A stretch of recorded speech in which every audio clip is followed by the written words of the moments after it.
Good evening, everyone. This is Dolores Cannon again with the Metaphysical Hour. And we're live now. We've been home for a whole month without traveling. This is really unusual for us. Yeah, I don't know what to do with it. Actually, I do. I've been working. Yeah, we're catching up on an awful lot of stuff. But usually we're getting on another plane again. But tonight is January the 24th in the year 2014. That sounded strange when you said it just now. Well, he always said let them know the date, then they know it's definitely live, and then if they want to call in, they can. But, usually we have to get on a plane every week or so it does feel very weird. But I don't mind it. It's been cold, so I don't want to go out. Okay. Well, if anybody does want to call in tonight, I'll give out the toll-free number. It's 1-888 627-6008. 888-627-6008.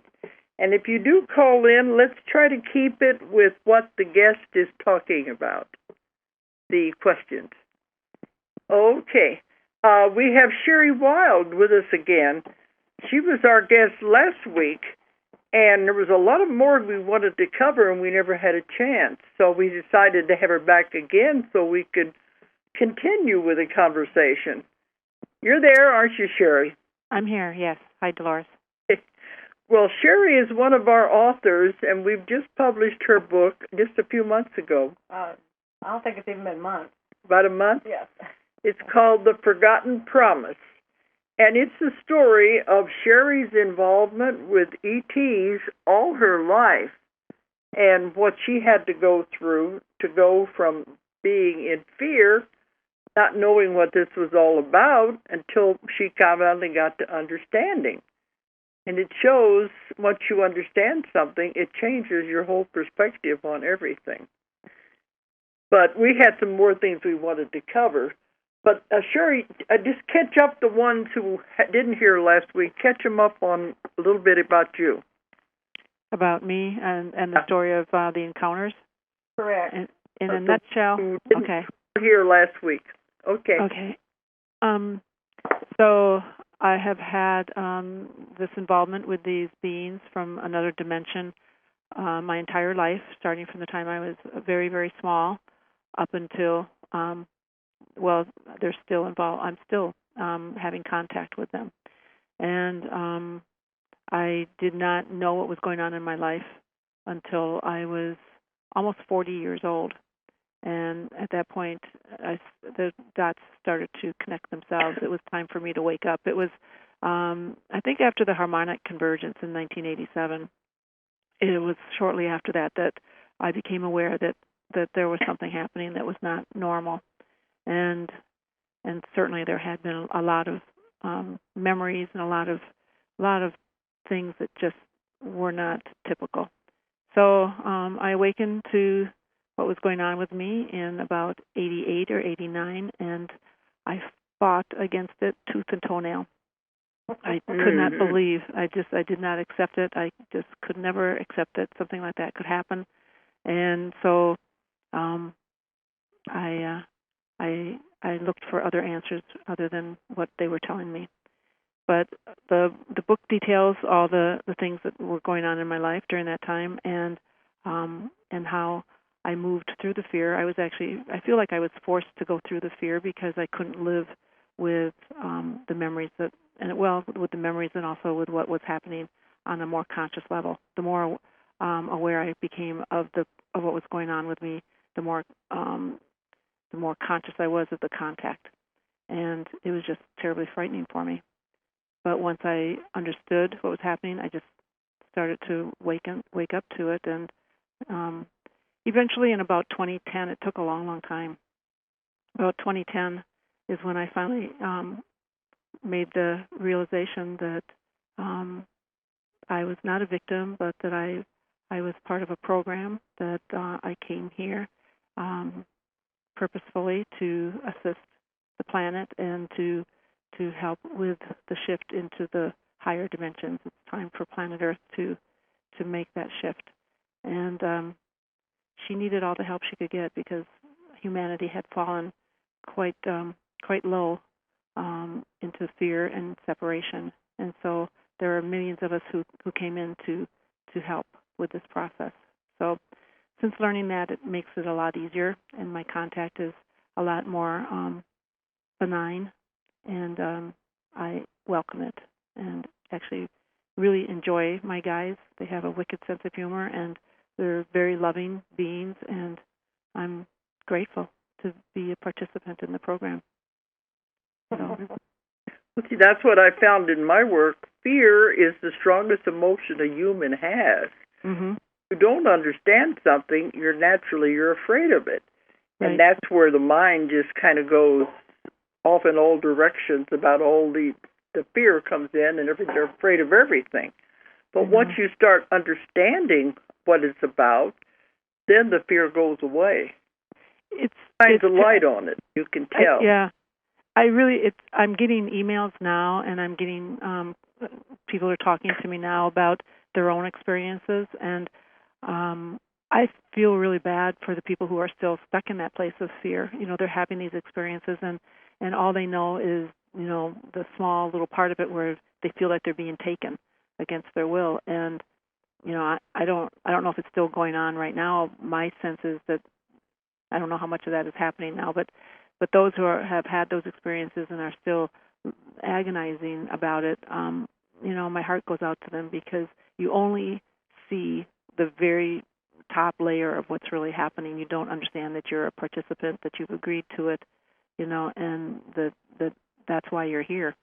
So I feel bad. So I'm hoping that my book can help, put it in a different light and can help those people awaken a little bit more and come into the realization of what's really going on a deeper level. That's where the title of your book comes from, isn't it, Sherry? The Forgotten Promise? That's right, Julia. Exactly, because I did forget that. I mean, even as recent as right before the book came out, I was having a hard time, because having the book come out really pretty much torpedoed any chance of a normal life. I'm really bringing myself out of the closet here, and I have a small real estate company, and it's been a struggle anyway with the recession, and I don't know yet for sure how that's going to affect my business, because you have to be a person of integrity and trustworthy, and not everybody is open to doing business maybe with someone who claims to be having these kinds of experiences. So, and then plus, my daughters are not happy with me for telling my story. So I almost scuttled the book and tried to back out of the whole thing and bury it all and try to live a normal life. And my guys came and paid a visit to me that night. That was in May of this last year, May of 2013. And his exact words were to me were, "Have you forgotten the promise you made? Have you forgotten the vow you took?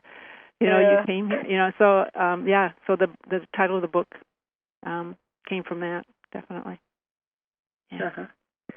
Well, we get thousands of emails. I mean, I've lost track of how many they are.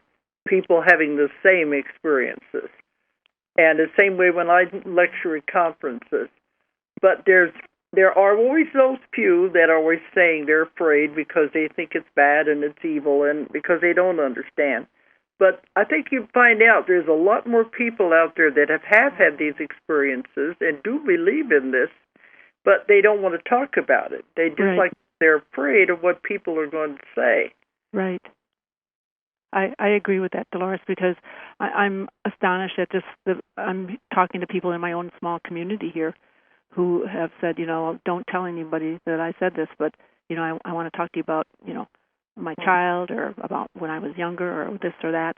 There's a lot of people walking around with these little secrets, afraid that they'll be judged as being crazy if they talk about it. And I guess that I do feel like, compared to other people that I've observed, I really don't care very much about what other people think about me. It doesn't affect me very much. I care in the regard that I need to make a living, and I care about my business and that aspect of it. but I don't really care if people don't approve of me. It doesn't really matter to me.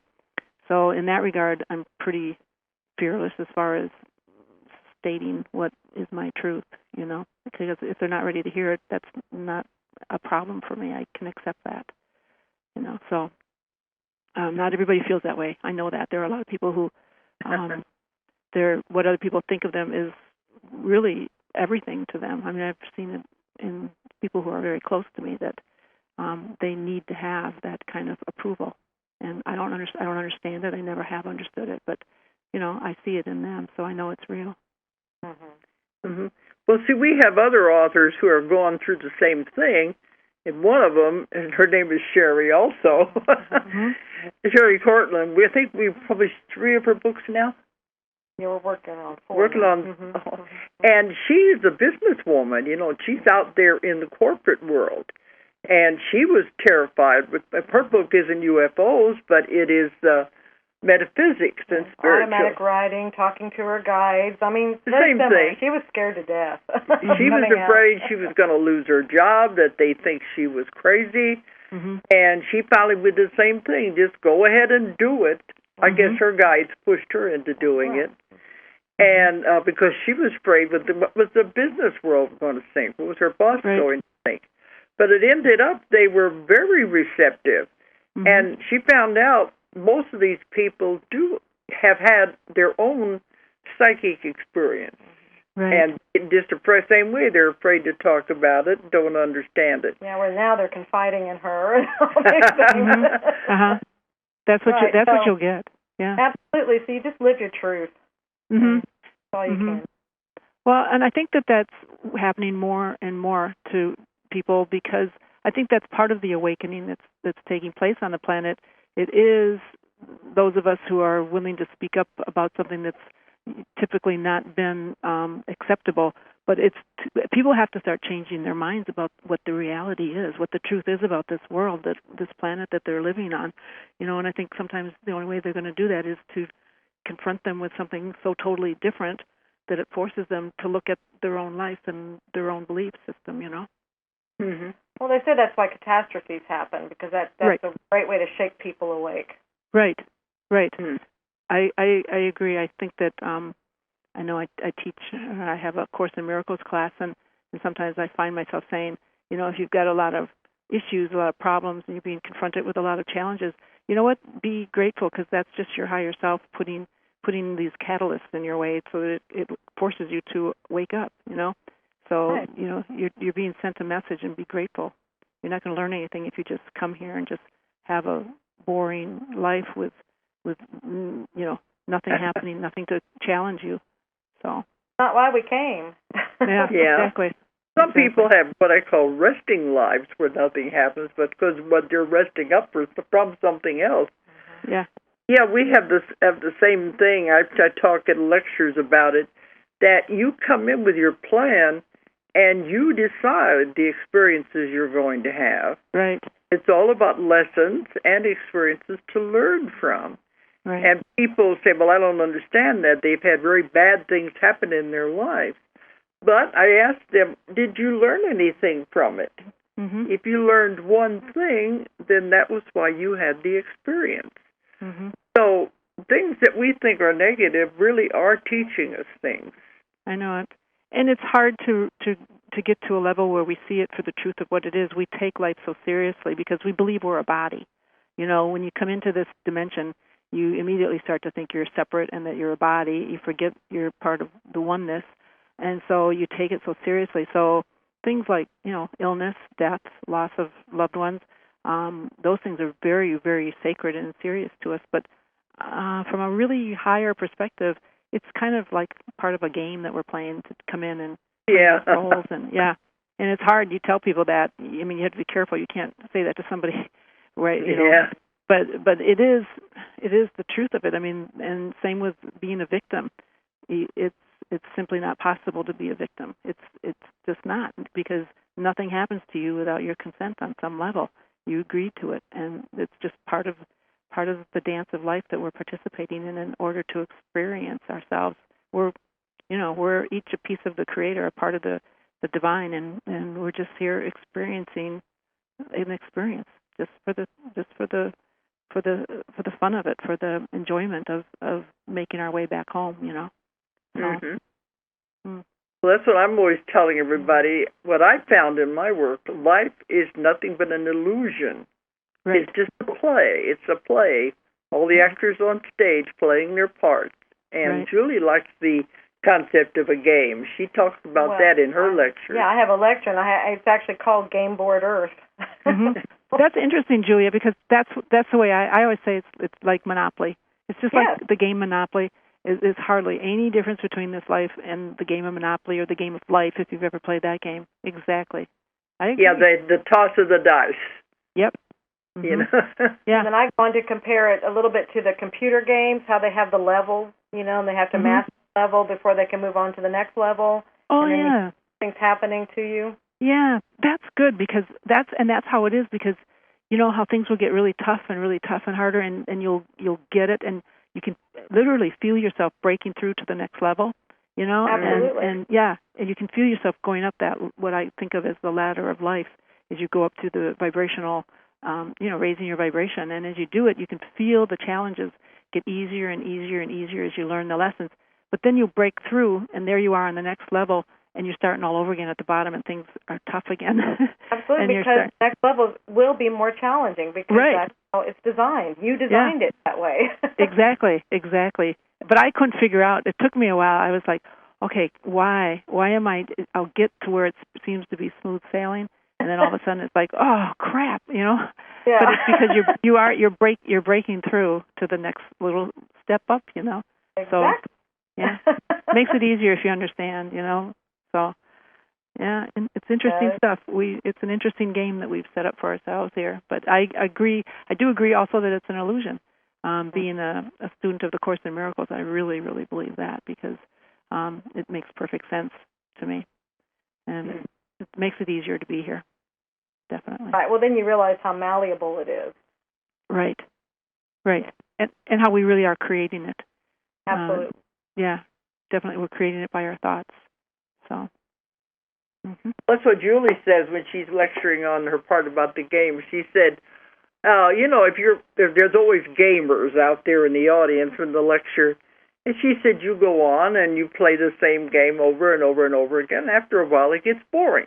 Then you want to take it. Mastered it. Yeah, it's definitely boring. You've mastered that level, so what do? You make it more challenging. Well, you go find another game, and it'll be a more challenging one. Everything you do is more challenging. Otherwise, it's boring if you just go do easy things. Right. You're not really learning anything. It's like taking kindergarten over and over again. Moving on to the next grade. Well, and I think that my guys, they're big on that. They're big on challenging me and putting those things in front of me in order to have the whole experience of being here and learning. And it's also about energy and the balancing of energy, which used to be called karma, which my understanding is that karma is gone now, which is a good thing since we're moving into the fifth dimension. But it would be, karma also. You have to balance out that energy. So everything is energy anyway. Well, if you believe in definition of karma. What's that? It was always a balance, just balancing. Yeah, it's called it's a law of balance. Yeah, cause and effect balance. So, Dolores, if you believe the world is an illusion, so then you believe that we're holograms, right? We're basically holograms. Yeah, this what they've told me. Nothing is real. Right. Yeah. And it is just the whole thing is an illusion that we create, and most of the people in it aren't even real. Exactly. We ourselves that we're solid. I know it. Solid. No, in fact, the last conference we gave, it was the one we gave in July, the last transformation conference. I went into some of the more complicated stuff, and I wasn't sure if they were ready for it or not, but it has to do with the idea that most of the people out there aren't even real that you see around you. They're just energy forms that we've created to populate our world. Right. We don't want to be in it all by ourselves. I know it. I mean, when you think of the idea of oneness, I mean, there is just one of us here. There's only just the one. So we project it out, and it's a fascinating thing, but it's hard to talk about. I would have liked to have heard that lecture because it's a very hard concept to try to put into words because you're trying to describe something that is not of this world, doesn't fit very easily into it. Yeah, and to use the words that we have to try to describe it makes it very difficult. That's why I took a chance, because in my last Convoluted Universe book, I got into a lot of this, and people were wanting to know more information. Mm-hmm. It's the same way with me. I started out, I've been doing this 45 years, but I started out with simple concepts, and they just kept getting more and more complicated as the years went along, and my books began to change and become more complicated. Mm-hmm. New concepts, new ideas, new theories. So it shows we are constantly growing. Right. I look at what I was doing 30 years ago. It's totally different than what I'm doing now. I would never have understood where I am now. Mm-hmm. But it has to be gradual, or we couldn't handle it. You can't have it all dumped on you at one time. Exactly. I look at my own growth that same way. I mean, who I was back in the late 1980s when I first was faced with this whole prospect of being, an alien abductee, and who I am now, I'm just not even the same person, not even close to it. So it is about growth. It's about awakening. It's about remembering the truth of who you are, which is what's going on right now. I was just thinking when you said about like when you were back then, and so I put myself back like at that time frame then, and I was thinking too, there was a lot of fear in general, I think, going on then. Yes. I think so too. But it was in the 80s is when they asked me to become a UFO investigator. And I was stumbling around in the dark because very few people were doing this, and everything was new and different, and there was a lot of fear associated with it.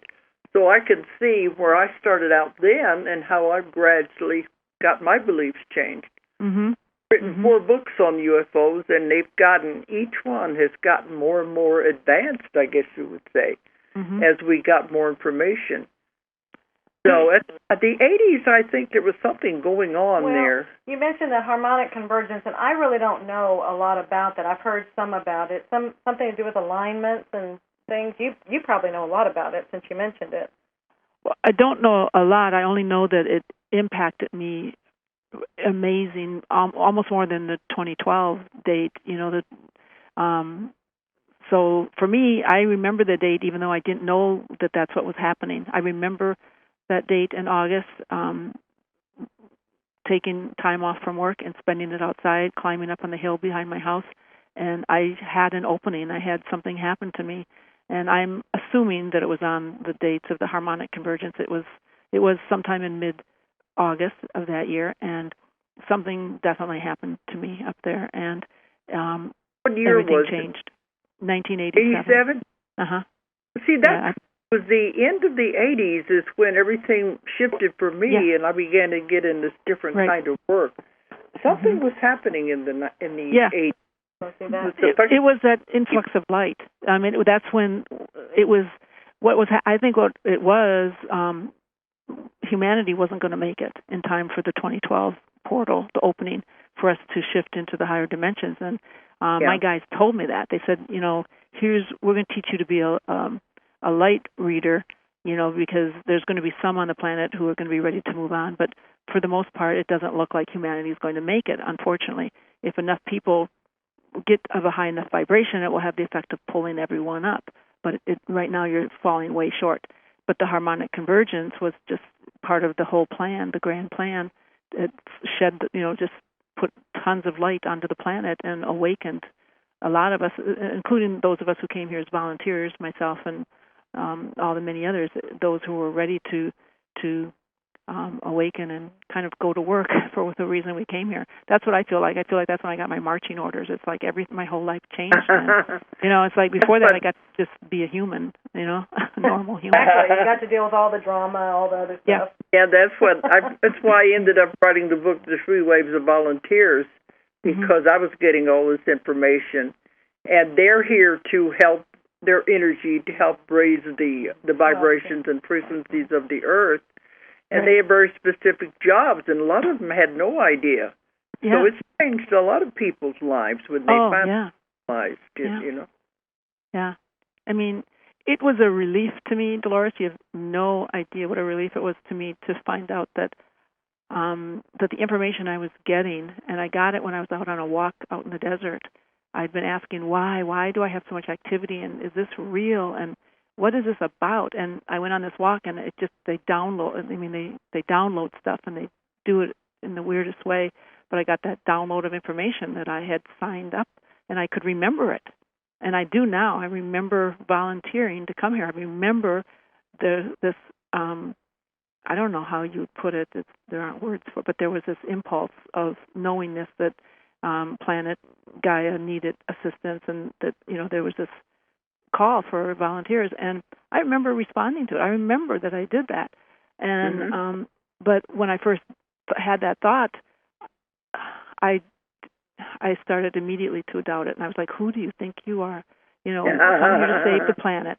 You know, where in the world? You know, you and, you know, that's just ego, and let go of that." But it wouldn't go away, and then when I saw your video, almost immediately, I would like to know, it's probably that afternoon, but it was within days I saw that video where you talked about the volunteers, and I just sat there and cried because it was such a relief, because it meant I could trust the information I was being given, and it meant I wasn't alone, and that I wasn't, you know, that there was a purpose, that there was a reason for all this huge eruption in my life and disruption in my life, and it had a higher meaning, you know.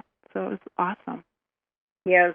Cool. We get literally thousands of emails from people who they're saying, I realize now I'm a volunteer. I'm a first wave, second wave. They know it because they realize what happened. And when I'm doing my sessions, a lot of times they are at these meetings when they're asking for volunteers. And one woman, after she said, I stupidly raised my hand when they asked volunteers. She said, now that I look back on it, what was I thinking? I know, but, you know, that's what we do. I mean, that's our role. I mean, at least that's for me. I mean, it isn't like I was living on another planet and having this wonderful life. You know, I mean, that's basically what my role is as a child of God, you know, is to go where that kind of work and that kind of influence is needed. It's true, though, that I guess I underestimated what it was going to be like to be here. I do think that I might have not, you know. In the sessions I have with people, sometimes right before they come in, they're warned.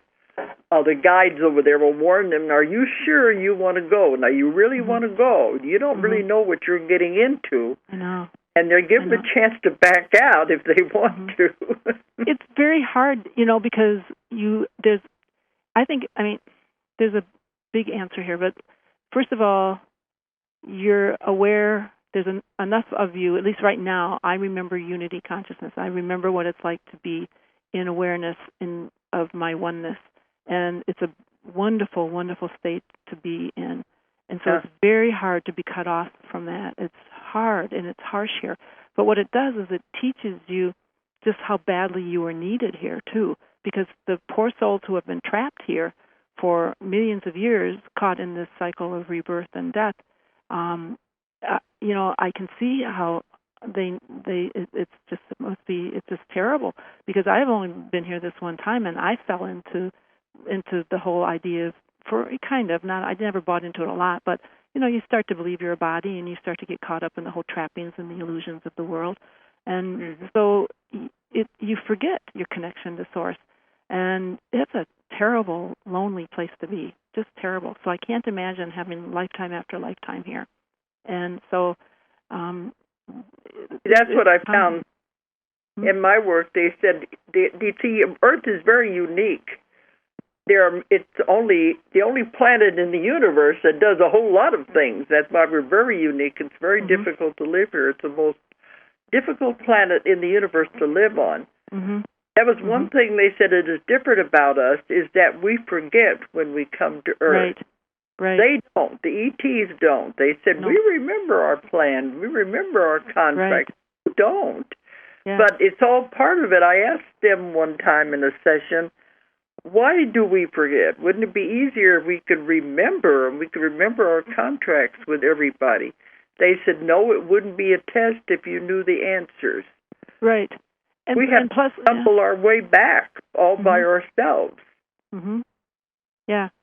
It had to be done that way in order, it was to try to balance out the energy, because it was to try to, for every time you came in, it was like, okay, last lifetime you wronged me, so this lifetime I'm going to forgive you, and you're going to forgive me, and we're going to learn about love. Only it never happened, because what would happen is the energy would need to balance out. So in this lifetime, then I'm going to wrong you and try to balance that energy, but because there's not that awareness of the truth of who we are. And it was done purposefully, because when humans fell into fear so long ago, only through no fault of their own. I mean, it happened through, some decisions that were made by humanity, and they fell so far into fear, their light almost went out. And it's part of what I'm going to talk about. I think that's what I'm going to talk about. I don't know what I'm going to talk about until I get up on the stage, because it's given to me and downloaded as I speak. But I believe what I'll be talking about at the conference. What's that? That's what the idea is, to start. You forget your connection with God. You forget why you came. You forget the game. You forget all of that. Yeah. So they said we have to stumble our way back all by ourselves and remember, find our way back to God. So it's harder, but that's a great challenge, and you learn a great deal. Right. And that's what it's all about. Right, exactly. But that's why you're here, Dolores, and you're here, Julia, and why I'm here. I think we're all volunteers on some level. Most of the people on the planet are, we're all here for the purpose of awakening, but some of us are here more specifically to be a catalyst for others to try to challenge them to think outside the box, think a little bit differently, to question who am I, and is that really what I believe? I'm hearing this lady talk about ETs and this and that and the other thing, and it challenges them to look at their own belief system. And I don't care if people believe me or not. I just want to challenge them to look at what they do believe and not just believe what they've been told to believe. You know? So that's what's going on now. That's why there's so many of us now coming out and talking about this stuff. That's why I want you to realize you're not alone out there, because we know from the volume of mail that I've been getting for many years that there's tons of people who believe these. They want to fit in, so they're afraid to say what they believe. Well, they're just looking. Well, that's why you're doing this. I mean, they're looking for way showers. Right. Right. Looking to help them, just shine the way, be the light. Right. Right. It will get to the point where it'll be accepted. A lot of people say, well, if it's true, then why don't you have pictures, or why don't you bring me some proof? Pick up something when you're on the ship and bring it back with you. All these kinds of things, and it's not like that. It's not like that. That's not the purpose, and that's making it into a game.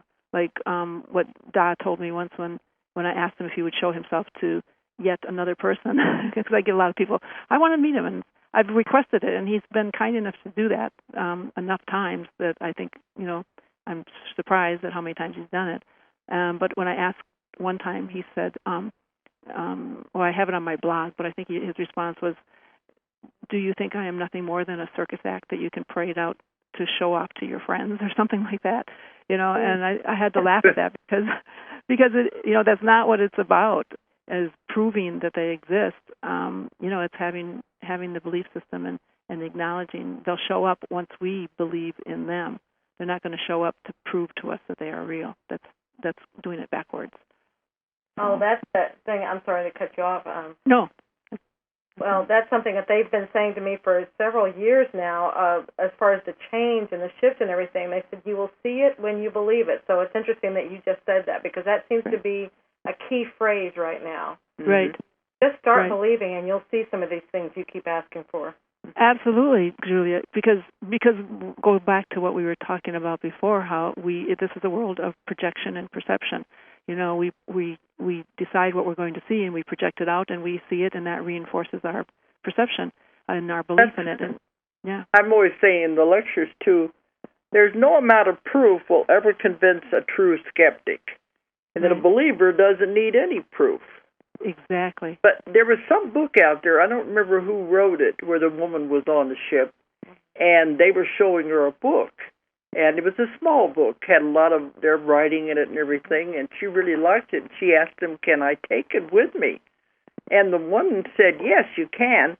And she's getting ready to go off the ship, and this other one, I guess a higher up, said, "What are you doing?" You know? Yeah. And she said, "Well, he said I could take it." And they said, "Oh, no, you can't do that." So they took it away from her. And she said she remembers when she woke up, "They took my book. I want my book." Yeah.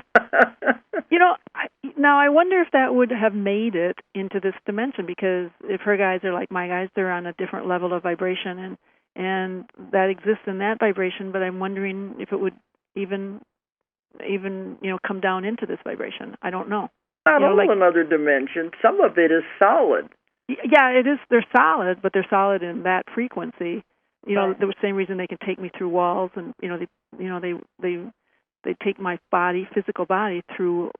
They've many times taken me through walls and through my car, and I asked them how they do that, and they said, we're of this frequency and you're of this frequency down here.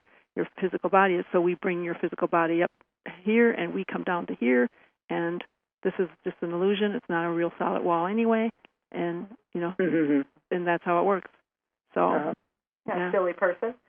Yeah. There's a lot more to it, but I don't want to go into it. I do it in my lectures. But Julie, last week you were wanting to go in on what did the ETs tell her about the shift.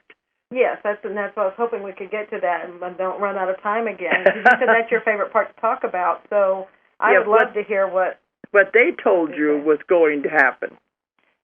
That is my favorite part, because to me that's the whole purpose of everything. It's everything. There's never been a time like this ever on planet Earth, or perhaps in our solar system, and so planet Earth is finally out of quarantine and is finally moving along with the rest of our system into the fifth dimension, and it took a lot of love and a lot of light from the powers that be, the heavens, to bring this about. And there was a lot of love that brought this about, and a lot of planning, and it's why we're all here. Every single soul on this planet is here to experience this, and it's a huge thing, and it's amazing to me. I'd like to know. I guess I don't need to know, but I sometimes wonder as I go out into the matrix. I don't like to leave my home, but when I do, I have to go out into the world, and because it's sometimes a painful place to be. But I look around, and it's so easy to get caught up in the illusion, and I wonder how many people are even aware of this amazing thing that's happening right now. And I don't know if it's 5%, 10%, or 20%, or if it's more, but we are going through the shift of the ages. We are going into the golden age of peace and love on the planet Earth. We are going from a dualistic, a dual-minded consciousness to unity consciousness, recognizing that we are one with our Creator. We will not live in a world of fear or pain or a state of separation. We will lose that feeling of homesickness that we all have because we miss our connection to our Father, Mother God. And so it's an amazing time on planet Earth. But as we move through it, it's like a birthing process, and it's painful because the old has to fall away. And we, on this planet, we cling to the things that we think give us peace. We believe that our peace comes from having a fat bank account and a nice home and a job that we like, or whatever, all those labels. And so when we see those things start to fall away, we go into panic and try to hold them together. But fall away they must, because we are going to be living a totally different kind of life. So I'm very excited about it.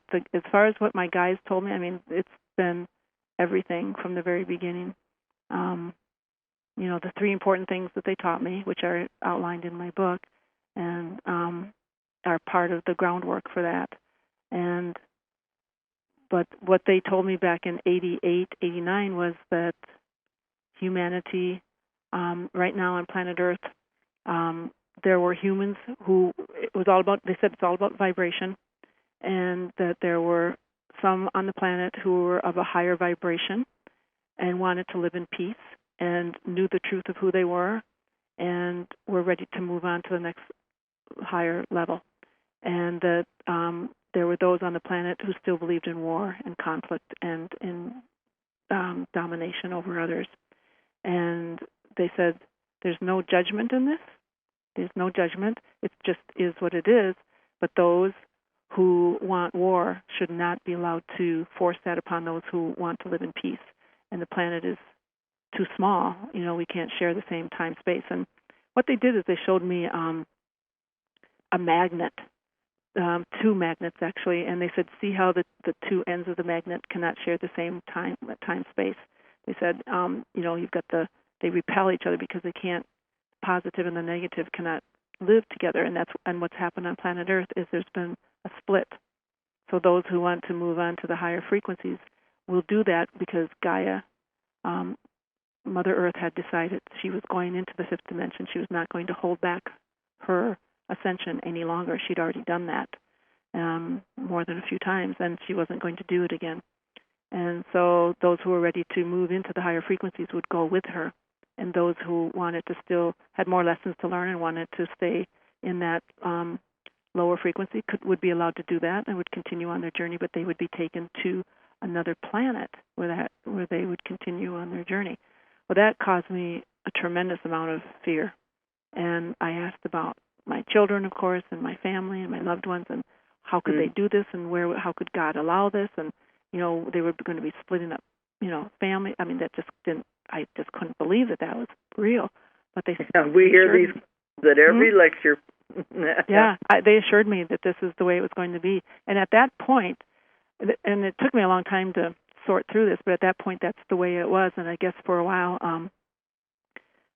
there was a second Earth where it was going to be done exactly like this. And because there was such a small minority of people who were going to go to, with planet Earth into the higher frequencies, and the rest would stay in the 3-dimensional world. But what happened was what I've been told, and I'm not sure. I'm not sure myself if I'm 100, because last time I talked to them about it, they said that there's going to be a lot of chaos, there's going to be a lot of pain, and we certainly are seeing that now, and it's going to get probably a little, tough before it gets better. But they said that, I did do the light reading. They taught me to be a light reader, and they said that we did go out, and every soul on the planet was assisted with making the decision if they were ready to go into the 5th dimension or if they should stay in the 3rd dimensional. It's all based on frequency. It's not really even a decision, but they said that there were those who were close to the mark who did have, they could go either way, and so those were the ones we assisted. The others, it was just clear cut. If you're not ready to go in the 5th dimension, you're just not ready. It's just not going to happen. Now, I've heard some teachers are saying that we've reached critical mass, and that has the effect of pulling all into the higher frequencies, and I'm hoping that that's true. I'm not sure if that's the way that it is going to be or not. I hope that it is, but sometimes when I look around me, I think, there's a lot of waking up to be done. I don't know. But it is all in divine order. It doesn't matter which way it goes. It's all under the guidance of our Father, Mother, God. So it's perfect, I'm sure. So those who are ready to go with Mother Earth into the 5th dimension, that's where we're headed. That's why we're experiencing all this chaos on planet Earth, and that's why everything is being held up to the light, and anything that is not of the light is going to crumble. And so we're looking at governments and monetary systems, businesses, everything. See, everything you're saying is exactly what I say in my lectures. It's Really? all true, because we wouldn't all be getting the same information if it wasn't. Well, it's right there in front of us, don't you think? Getting about splitting into two Earths. That's what I kept getting, and we kept trying to explain that the moving into another dimension, it is actually like the Earth splitting in two. Mm-hmm. So is that what do you think that's, we're still going to do that? There's still going to be this splitting apart? It's already done. It's happened. That's what people have been saying. When's it going to happen? And they said it's already happened. Right. But you were asking about the families. I get that question at every lecture. What about my kids? What about my husband and my wife? And we always say it's up to them. Everyone chooses which path they're going to go. You never know what someone's plan is, and it's always about individual choices, what they choose, which direction they're going to go. Right. And I tell them it does have everything to do with vibrations and frequencies. Right. And they said even if you wanted to stay, once that vibration shifts, you have no choice, because you will go with the vibration that you're compatible with. Right. Right. So and that's why, and that's what I'm getting to, is that it's all, I mean, and it's very detail oriented. I mean, your vibration, if you can move your vibration, just the higher you can go, the better it will be when the time comes for this split. When I've asked for more information, sometimes they will say, we can't answer all your questions because we don't know. This is the first time in the history of a universe that an entire planet is going to move into another dimension. So they said, we don't really know what's going to happen. It depends on the people. Right, our collective. Sherry? What's that? Do you get the same kind of information like that? Like, this is the first time, have they told you that? First time it's ever happened? Yeah, as far as, they're attempting to do this big shift.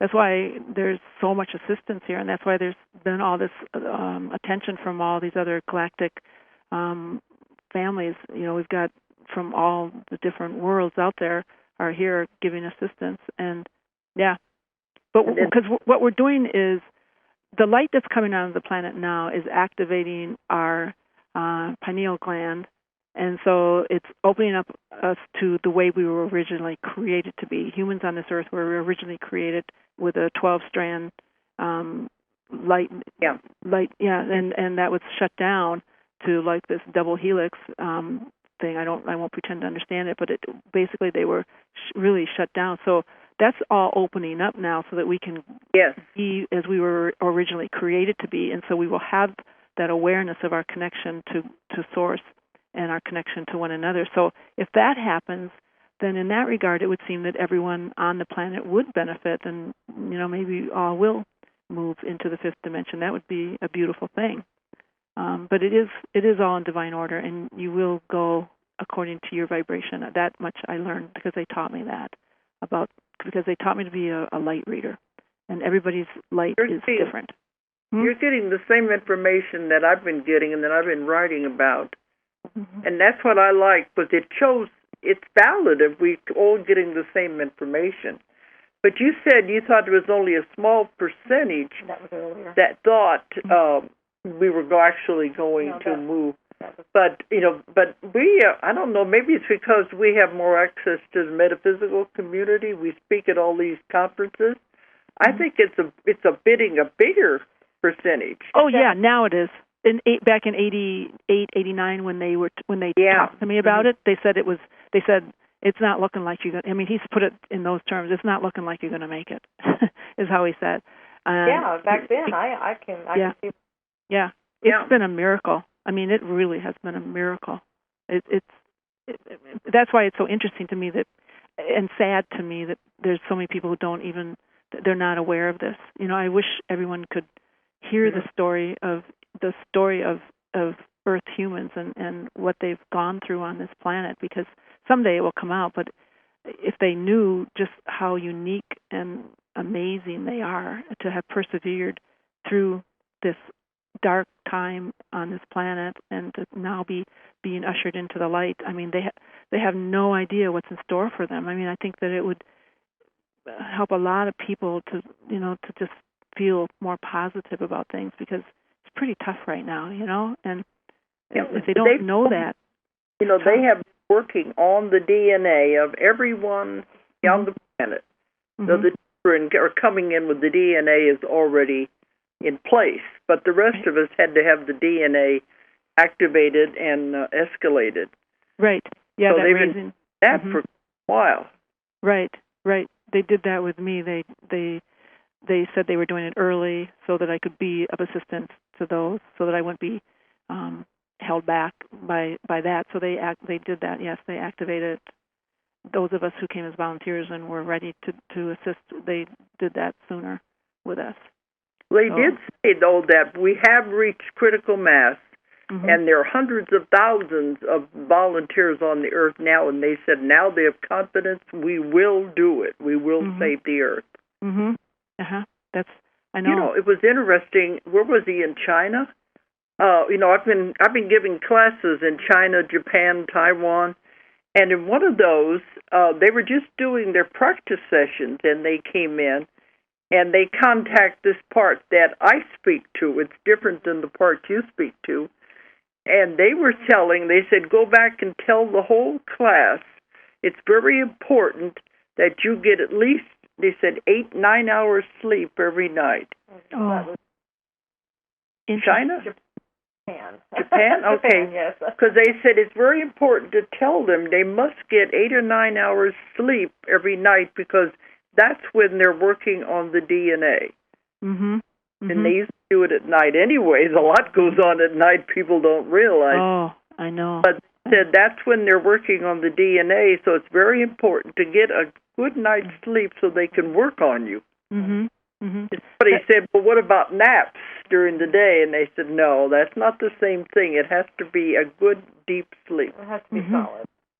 And then they can work on it. So they are doing a lot, but they said we have reached critical mass, and they are confident now we can do it. Mm-hmm. Yeah, and we have to do it. I mean, they were here to assist because we asked for assistance. The planet asked for assistance, but it's an individual thing. We're not just sitting here taking a free ride. We do have to have the responsibility to work on our own awareness and our own remembering process, and to make that conscious decision to awaken. So, yeah. You keep calling yourself a light reader, Sherry. Mm-hmm. What do you mean by that? It's something that they taught me back in '88, and they said that they taught me how to do that so that when the time came, when the shift occurred, that I would be one of many who would assist on every soul on the planet was going to have their light read. So that there would be this time when all would, you kind of like form a line. If you're going to go to the third dimension, stay in the third dimension, you go over here. If you're going to go to the fifth, I don't know. It was just so they taught me. Huh? So they taught me to read, and you read their light. You read a person's light by looking into their eyes, and their level of light shows in their eyes. So. Oh, nice. Yeah, it's really interesting. I can't just do it now. I can kind of remember what it was like, but when they had me doing my practice sessions, they had me do it for 2 one-half days in a row, and it came what happened was, some people came into my office, and I heard myself say inside my head, I heard, you will be staying. And then I met the other person, I looked at him, and I heard, you will be staying. And all day long it was, you will be going, you will be staying, you'll be going. So the denser, lower frequency beings that I encountered were going to be going, which didn't make sense to me. I remember I was very confused by that, because it seemed to me that those who would be going would be the lucky ones, because I figured the planet Earth was going to go through all this shifting and changing, and I had been shown her destruction. From the time I was very young, I showed because back in the 50s, that was our timeline. Back in the 50s, when they showed me her destruction, that was the timeline we were on, because that's the course of action at that time. That's where we were headed. Planet Earth was going to just, go up in a ball. That's my first books were all about. Mm-hmm. About the destruction and everything. And they kept saying, we have changed the timeline. We're on a different timeline now. Mm-hmm. We do. And that's why we can awaken right now. That's what you said before. Just you want it now. Just change your thoughts, change your ideas, and you'll see it. Yeah. And you can't make anyone go or stay because it does have to do with their vibration and frequency. Right. They can raise that, especially by getting into the love and what God's all about. They can raise their vibration and frequency. Right. Exactly. Exactly. So I don't know why I did that. I participated in that light reading. I think it was in November 9th of 2010, I want to say, or somewhere in through there. And so it was done prior to the 2012. And I think that it was done so that the souls that were close to, they knew what their choice was, and they still had time to change that if they wanted to raise their vibration, if they wanted to try to go, race for the finish line and make it so they could come into the fifth. Because this is like a portal. The way I understand it is it's like it's a physical opening of what's happening on a spiritual level. That this physical alignment of the suns and the planets are happening, which is going to allow for this to happen at this time. Oh, that's fantastic. Okay, well, Sherry, we're coming to the top of the hour. We have to sign off. Tell them, the people out there, how they can contact you if they want to write you about their experiences or about wanting to get your book. Tell them how they can contact you. Okay, I have a website for my book. The book is called The Forgotten Promise. So my website is www.theforgottenpromise.net. .net. And so they can email me through that, and they can get the book there. And the book is available on Amazon or from me or from you. So I don't know if it's in Barnes & Noble or any other places yet. It's everywhere. It'll be working its way there. Yeah, right now it is. Okay. But also we are having the 27th UFO conference, and he's pulling the plug, I think. Yeah. Okay. The 27th UFO conference here in Arkansas, in Eureka Springs, and Sherry will be one of our speakers. We'll be talking more about that in the weeks to come. Okay, so we're going to have to sign off. Thanks, Sherry, for coming on again. Thank you for having me. Thank you, Julia. Nice talking with you. Talking with you. It's been wonderful. Thank you. Yes. Thanks, everyone, for listening in tonight. If you enjoyed the show, check out more of our other videos and be sure to subscribe and click the like button. Thank you for listening to the Metaphysical Hour with Dolores Cannon.